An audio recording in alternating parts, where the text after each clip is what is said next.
Every confession has a shadow, and sometimes the ones who stay silent carry the loudest truth. In 2001, Detective Sarah Lorne found the second cassette at Mill Creek Lake, a plea from a dying judge, and a name whispered through static. Simon Hale, the boy who once delivered letters, the man who never stopped hiding. But what he remembered wasn't everything. It was just past midnight when Sarah drove back to Mill Creek Lake. Alone, she said she needed to see where it began. The wind carried a scent of metal and rain. The lake rippled faintly under the beam of her flashlight.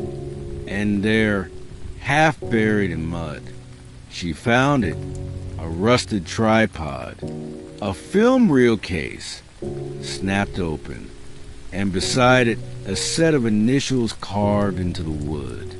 MV plus AB, Margaret Vale and Anna Blake. Not enemies, but something closer. Beneath the carvings, another line, faint and trembling. Forgive us.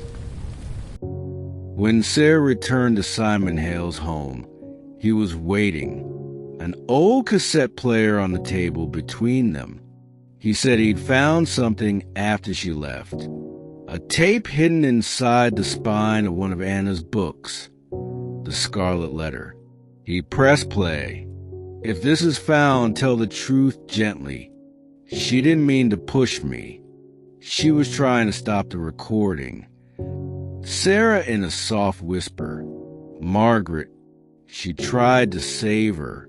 Simon's memory began to bleed through the years.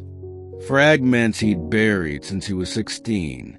He remembered following Anna that night, seeing her meet with Margaret Vale by the lakeshore. Two women arguing in the dark, one pleading, one crying.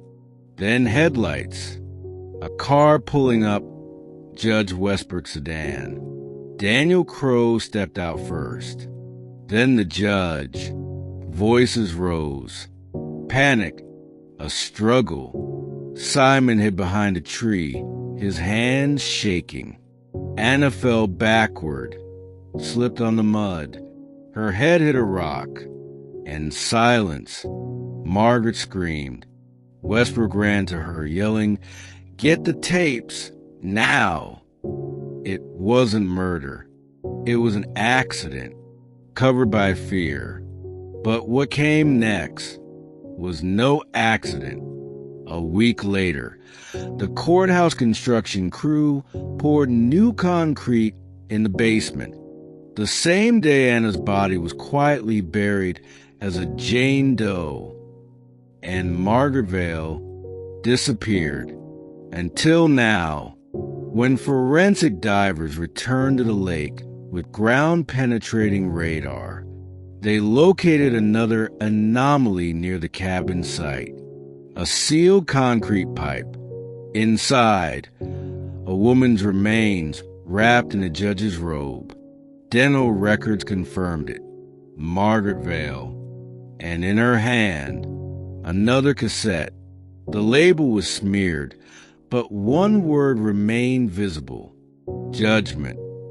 When the cassette was played, it was a man's voice, faint, shaking, and unmistakably Judge Westbrook. They wanted me to protect them. Crow, Vale, the others, all part of something I couldn't control. I tried to bury her where she'd never be found, but guilt doesn't sink. For decades, the lake carried that silence, a confession bound to water, grief, and fear. Eli Mercer died because he trusted the system that broke him. Anna died because she trusted the people who used her. Margaret died because she tried to make it right. And Judge Harold Westbrook, he left his truth sealed in the walls he built to hide it. Months later, Sarah Lorne stood before the court once again, not as a detective, but as the final witness in the case she'd inherited from ghosts. The court officially exonerated Eli Mercer. Posthumously, his name cleared.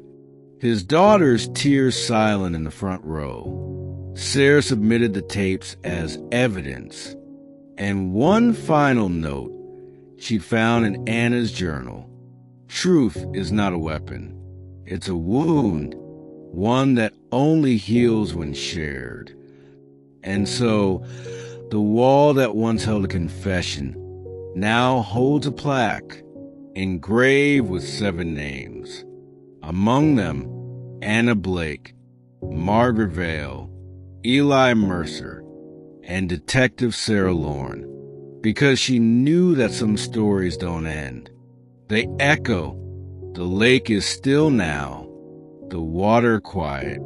But on cold nights, locals say you can still hear it. The faint hiss of tape drifting through the fog. Not a confession, not a plea, just a voice whispering, "Forgive me." And that was the forgotten confession. But if you've been here long enough, you know truth never really ends. It only waits for someone willing to listen.